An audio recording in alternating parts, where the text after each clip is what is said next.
Hi, I'm Darren with Living Water, and I'm here to talk about pest control and what to look out for.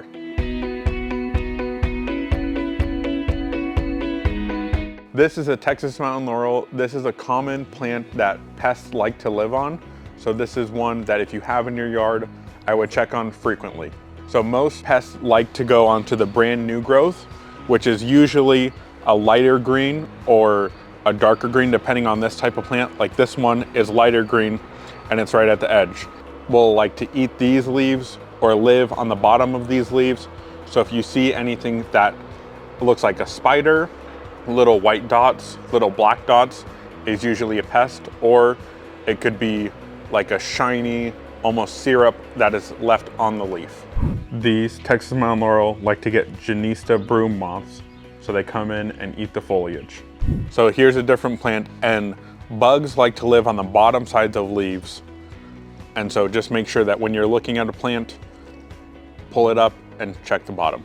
These carpet rose and any type of rose are susceptible to powdery mildew. So if you get them, it will look like they are covered in powdered sugar.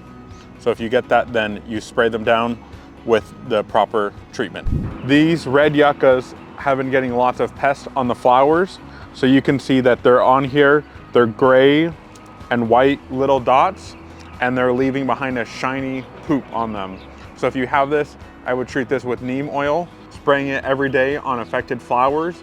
And then if you have a neighboring one, spraying that every 3 to 4 days so that the pest doesn't transfer from plant to plant. Italian cypress are common to get spider mites. It looks like they're covered in spider webs, just like it's Halloween, usually caused by underwatering. Some types of trees are susceptible to beetle borers or different insects living in the bark. So if you have a tree, check for insect holes that are filled with sap. Plants are common to get pests if they are thriving and are flowering. They're also common to get a pest if they are struggling, being underwatered or being overwatered. If you do have a pest, check how your irrigation is. For example, if this plant is one that I needed to treat for a pest, what I would do is I would come spray very liberally on the tops and bottom of the leaves, because some of the pests like to live on top, some like to live on the bottom. So I would just come through and then make sure to get the bottom as well. And then just do this on the entire plant.